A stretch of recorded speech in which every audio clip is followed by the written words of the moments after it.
Hello there. This is Jen T. Grace, founder of Publish Your Purpose. And I am here today with Jason Mitchell Kahn, and we are talking about your book launch of the book We Do. How are you, Jason? I am great. I am so excited that the book is finally here and people are ordering it and it's going to start to ship. And it's been a really, really exciting project. And it does feel like a big sense of accomplishment. So I'm proud and I'm excited. Yeah, I could hear that little bit of sigh of relief in your, like, all right. It's a journey. That is an understatement. Yeah. All right. I have a lot of questions I want to ask you, but before we kind of dive into like all of the book aspects, do you want to share just a little bit about like who you are and how you show up in the world? Sure. Well, my name is Jason Mitchell Kahn, and I'm a professional wedding planner in addition to being an author. I have my own business, which I've had for just over 8 years, but I've been planning weddings for couples for over 15 years. And I often joke that I don't discriminate. Straight people are allowed to hire me, but the majority of the weddings that I've planned have been for members of the LGBTQ plus community. And so in doing that work for so long, it inspired me to write this book, which is supposed to be a toolkit, for anyone planning a wedding, and anyone is welcome who wants a book that aims for the non-traditional couple. Do you want to show a visual since I know Sure. You're right next Also to because I love the cover, so I'm very happy to. I think it looks great. It came out so good. And so, it's called We Do, an inclusive guide to, what does it say? When a traditional wedding won't cut it. An inclusive guide when a traditional wedding won't cut it. I feel like I should have that memorized, but I can't remember my own subtitle half the time. It's the amount of times that I've been writing in an email and I've looked over to be like, wait, what is that second line? Everybody struggles with it. And it doesn't even make sense. It's like, it should be like ingrained in our brains. However, it's totally. Okay. So it's called We Do. And so I want to dive right into the titling and the subtitle of your book, because there was absolutely a lot of conversation about how do we make sure that this is right. So let's just kind of start there. Do you want to share kind of a little more background and details about that? Absolutely. So I will say that this is the second book I have published on the subject of wedding planning. And the first one that I wrote, which was over a decade ago, came on the heels of when same-sex marriage was first getting legalized on the statewide level. And it legalized in New York, which is where I live. We were the fourth state to legalize marriage. And I, as a proud gay man, felt I really needed to write the book that was only for gay men, for gay grooms. And I wrote Getting Groomed. And it did well, although there's only so many gay grooms out there, in terms of numbers for book sales. And the reality is that was the very beginning of my career as a wedding planner. And so after 10 years of really doing the work of being a wedding planner and hearing the questions and the obstacles and the problems that so many people face in weddings that they would come to me to create solutions for, I felt it was time to write a new and updated book. And that's when I discovered Publish Your Purpose, and had, right away a great connection with Jen. And I will never forget you saying to me, I think on maybe it was our second call, we reviewed your pitch. How, for lack of a better word, are you married to the title of Getting Groomed? Because I initially pitched Getting Groomed Volume 2. And that was really the beginning of this conversation of like, well, who is this book really for?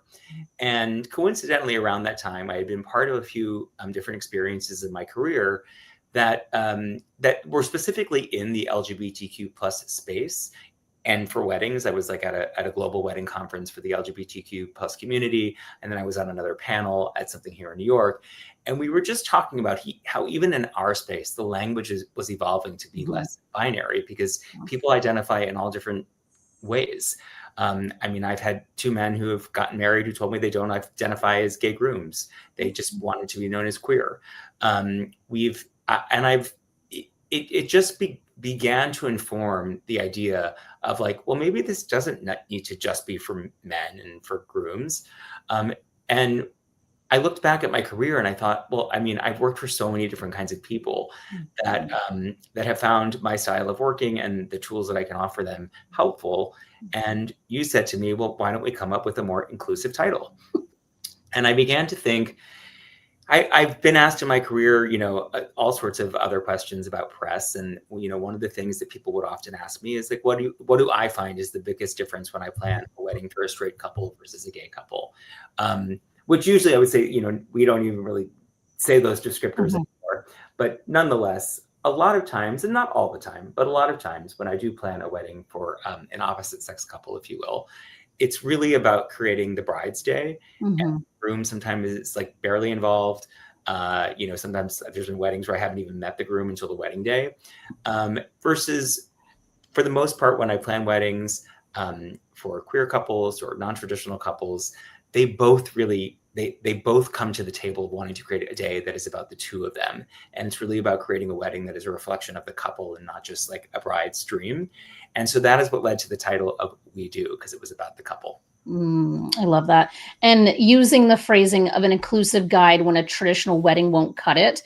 I love how that subtitle ended up landing, because saying like when a traditional wedding won't cut it also kind of lends itself to straight couples who are just not looking for that very traditional wedding that everybody almost has an expectation of. And so it does give them options to be able to navigate differently as well. Very much so. And I've had this experience like so many times in my career where I mean, I will say when I was talking about what the experience can be sometimes with straight couples of like it just being the bride, most of the straight couples that I have worked for are really not like that. Mhm. There's been a few that have been like that, but I find that the straight couples that I work with are ones that are non-traditional in some other type of way. And Mhm. there's been so many conversations where a straight bride has said to me in the beginning, I really want a gay wedding. I'm just not a gay man. And I would always say, well, like, let's unpack that. And what does that mean? Yeah. What is it about gay weddings that you've experienced that is important Mhm. to you that feels different from like, perhaps other straight weddings that you've attended?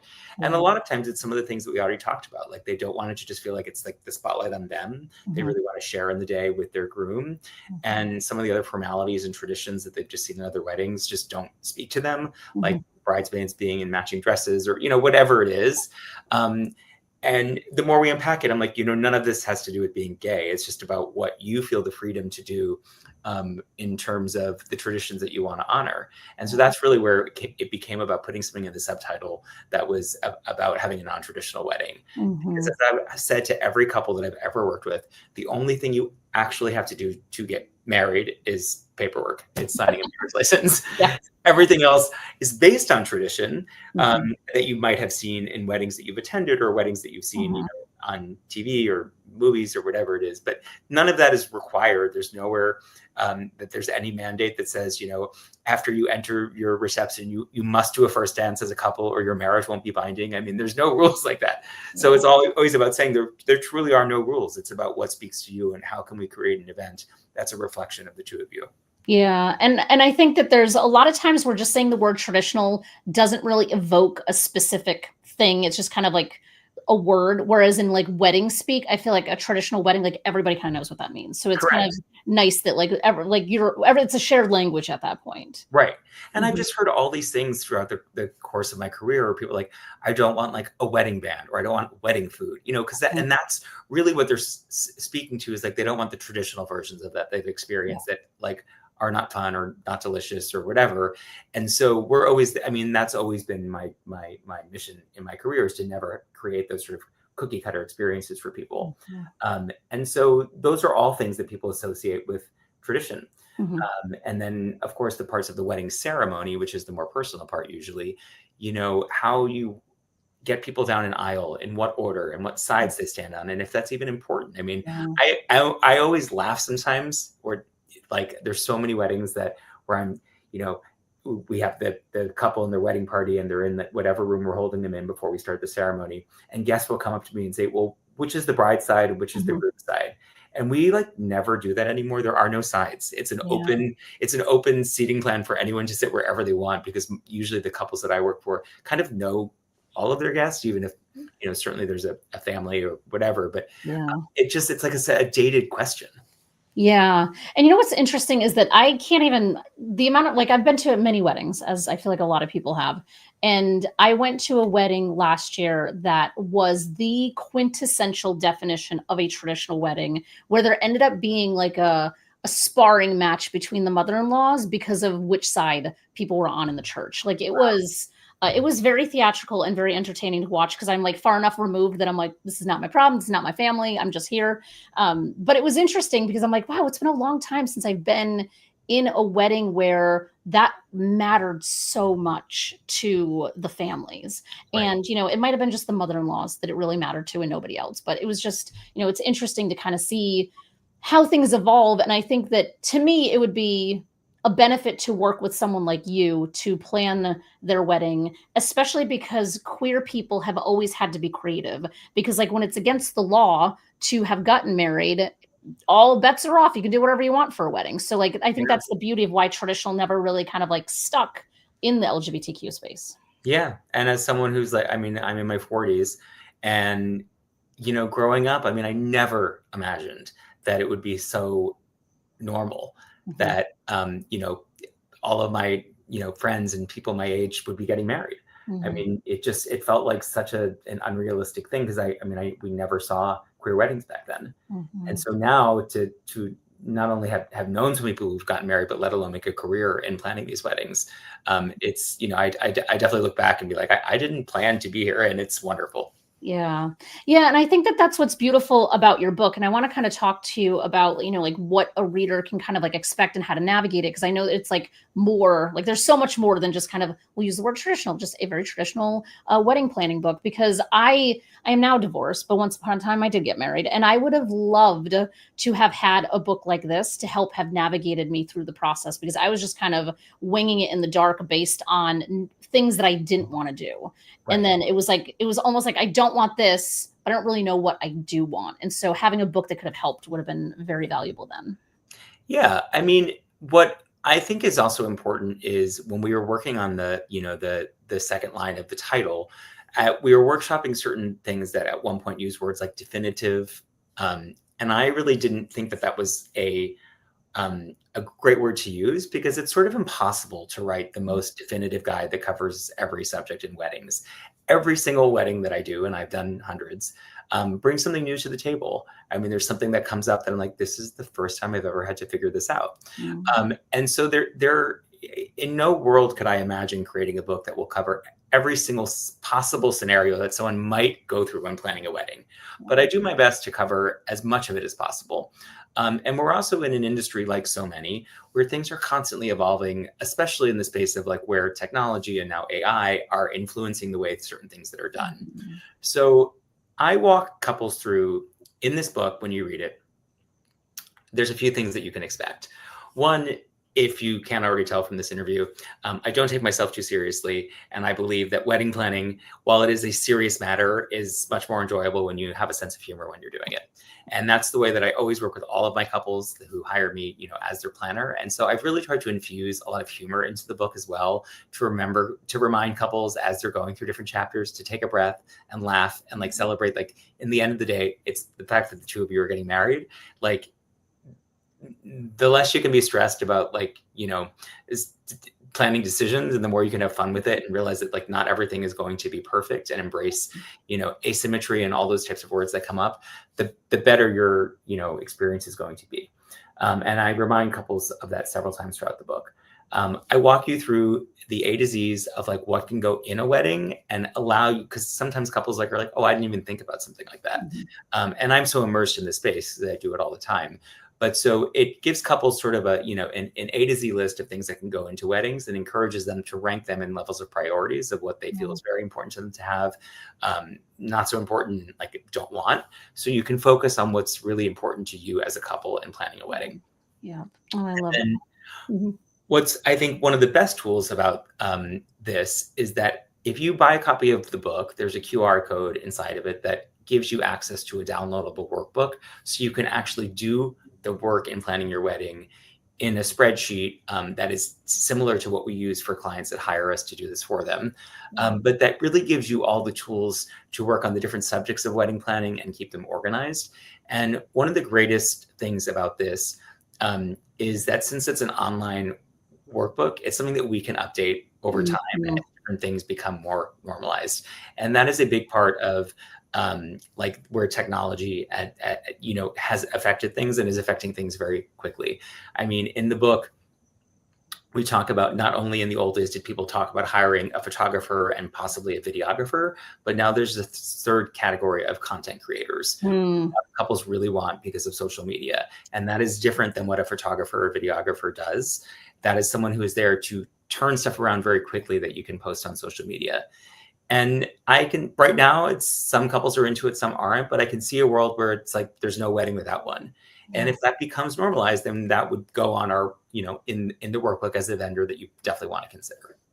Yeah, I don't know that I ever would have thought of someone to do content. Like it makes sense, especially if you're very, into being on social media. Right. But yeah, it never crossed my mind. Which is the benefit of having a book like this because you are covering robust topics, and like you said, you are updating the digital workbook online, which is a fantastic way to do things. And what's great about it is that yes, you have the book, but you also have the place to make your notes and to figure out what your wedding plan actually looks like. And it's one of the places where it's really different from some of the books that are the predecessor to this book, is that those books were kind of like the old school like binders that encourage you to write in like pen or pencil and like a handwritten guest list or something like that. And we're also digitized now, and so I mean I can't imagine someone giving me like a list of guest names on like a yellow legal pad anymore. So so having it all online also just makes it the easiest for people, I think.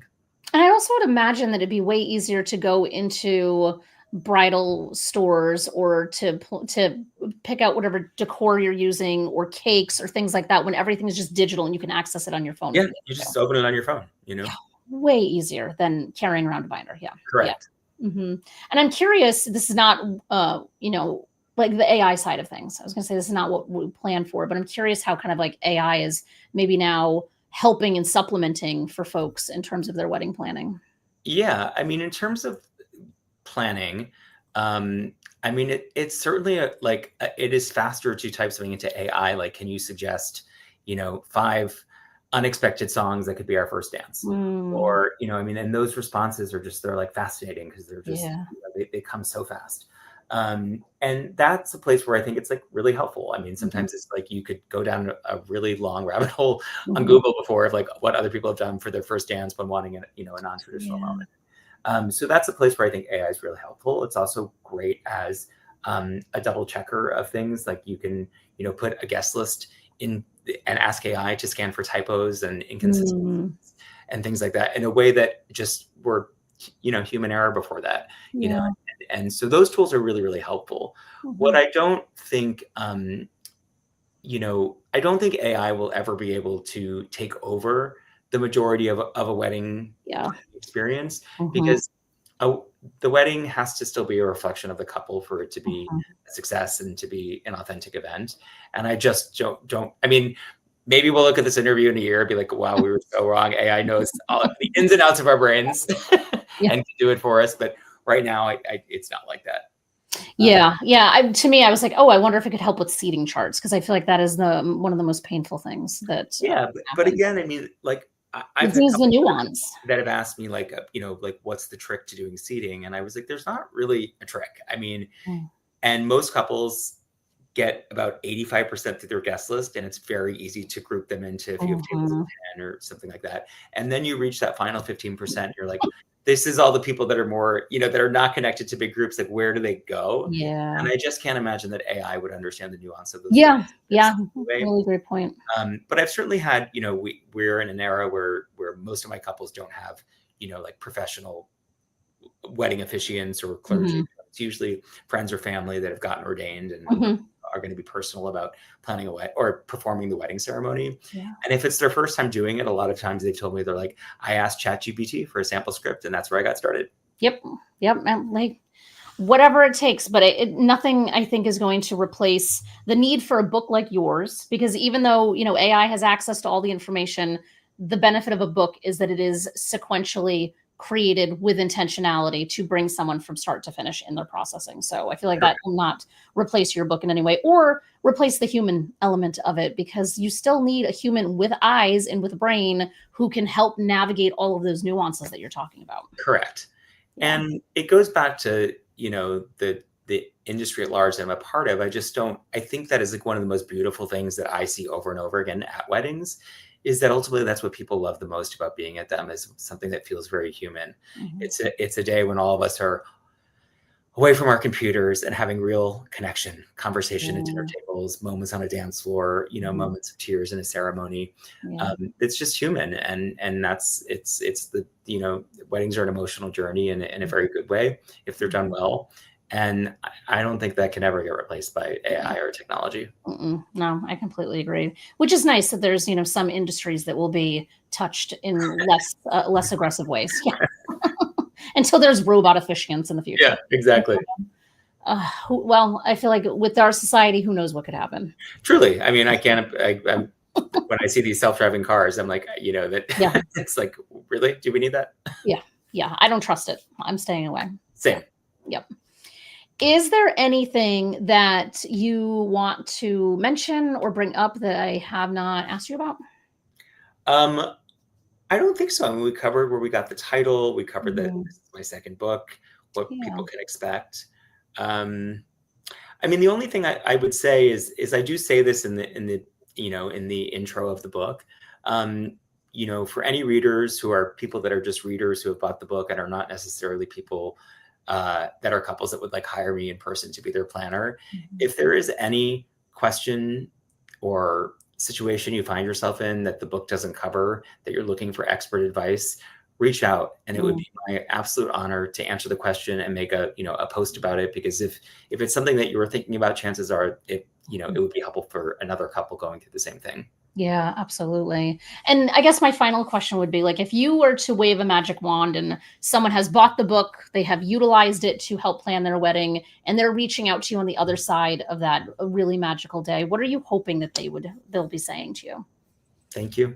Mm, I mean, I I got into weddings because I really wanted to be working in a space uh, that allowed me to do things that really matter to people. mhm, And weddings are, even when they're small scale, are a big deal for the couple that's going through it. mhm. And it is like an honor if someone has gotten this book and used it as a resource that I feel like in some ways I have helped be a part of a very important day in their lives. I love that. It's so good. Well, your book is available in all the places that people want to purchase books. So, my first recommendation is check out bookshop.org. It is an online independent retailer that supports local independent bookstores as well. So, that's a great place to go. Obviously, there's Barnes and Noble, there's Amazon. So, And you wherever can you want to also get. buy it directly from my website if you would like a signed copy. Yes, indeed, which is Jason Mitchell Kahn at the bottom of the screen. So that is my first recommendation would be to go directly to your site because who doesn't want a signed book, right? Like I think that's just so much. Obviously, I'm going to be partial to that, but I feel like a signed book just feels so much more special. Yeah. Thank you for your time, Jason. I'm so happy that we got to this point. The book is in the world, and I cannot wait to see how many new amazing weddings there are because of you. Oh, well, thank you, Jen. It's been a pleasure, and I've really enjoyed my experience getting to know you and having my book created through Publish Your Purpose. So thank you for everything that you've done. You are very welcome. All right. Thank you.